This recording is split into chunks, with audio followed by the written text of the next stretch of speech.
Universal theme park in the UK, why prices will explode, and more importantly, what this means for us as property investors. Let's get into it. So guys, a Universal theme park here in the UK. Now I know some of you have messaged me about this is old news, but some of you want to know my thoughts on this, so hence this is why I'm doing the video. So if you are a property investor, or even if you've just got a house nearby, guys, buckle up because house prices are going to be going on their own roller coaster ride. Hi guys, my name's Sabrina. I am an architectural designer of over 20 plus years, and also for the past 4 or so years I have been getting into the world of property investing for myself. Now I love spotting a good deal, and preferably before everything explodes, and I have fallen into commercial to residential conversions, and I'm literally documenting that all here on this YouTube channel. And this huge landmark potential for development because of this driver coming to the UK, and things like this sort of landmark project or any sort of regeneration or development that's happening in a particular town can spark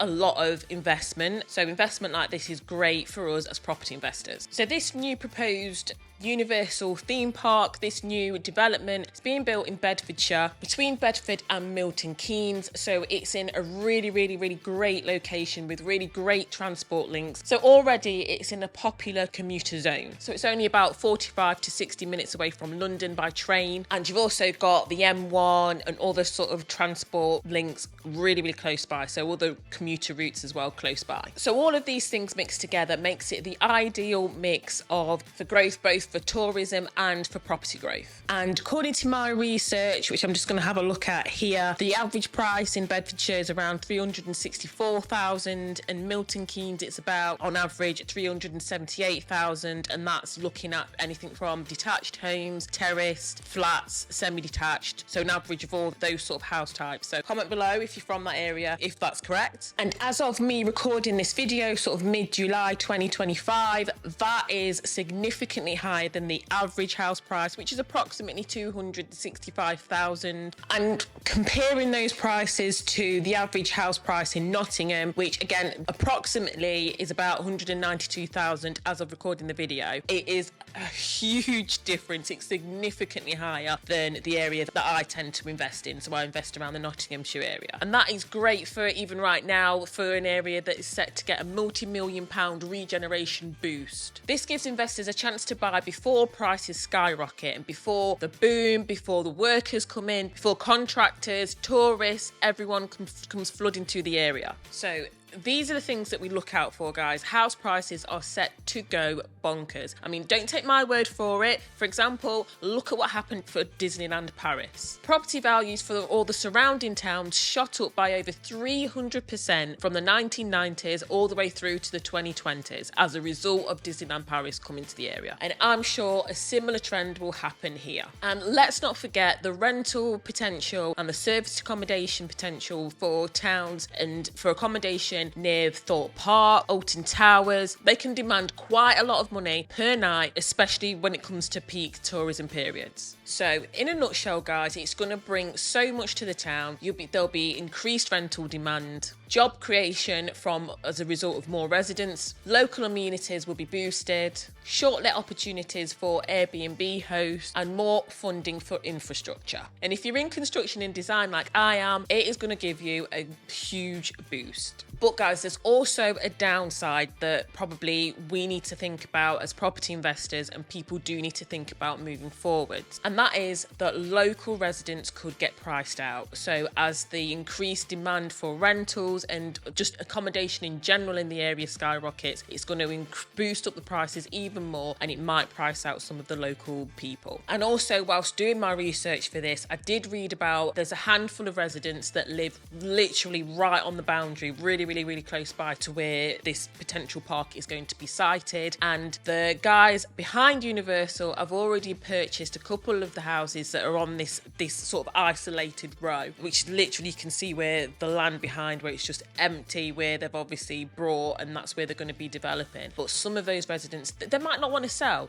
They might have been there for a good number of years. I mean, one guy I think he's been there for decades. They don't want to sell, and it's unfair, and it seems almost like they are getting pushed out by the big developer, by the guys behind Universal. They're probably sending them letters and all sorts of threatening letters that they can perceive as being threatening to try and get them out or force them to sell their homes to make way for this new development. So there's a lot of things that people like us or that need to sort of think about, and others probably don't think about as well, is that the residents and the people like this that don't want to sell, that might be forced or even bullied into selling their properties to make way for this development, they're the ones that are going to be losing out. And I don't think a lot of people have said anything about this, but yeah, you've got those local residents that have been forced almost to sell by this big corporate supergiant of Universal. Also, planning departments are going to be overwhelmed by people wanting to regenerate and potentially cash in on this by putting in all these planning applications after they've purchased some of the properties maybe. Community towns might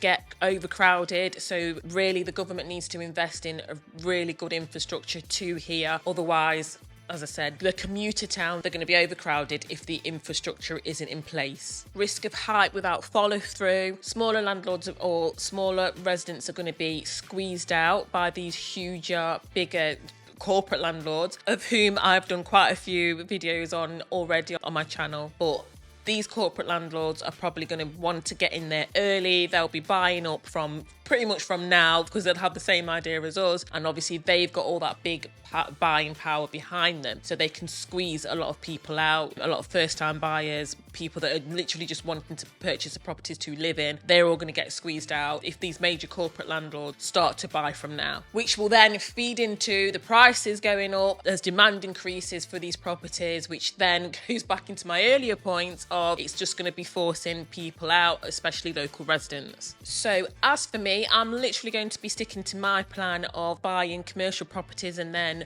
converting them into residential. I'm sticking to purchasing within my local area though, but this is going to add to an increase in house prices, I think, as overall for the UK, because it's going to be another landmark destination for people to come to and boost tourism, and I think it's going to have a knock-on effect all over. But if you've got the local knowledge and you were literally sitting on the fence deciding whether to jump into the world of property investing, this might be the nudge that you need. So as long as you do your own research and watch the planning portals, and don't underestimate the power of a roller coaster to push up those prices. And guys, if you're really wanting to get into property but you don't practically know how to start, then watch this playlist next where I explain just that. Thanks guys, bye.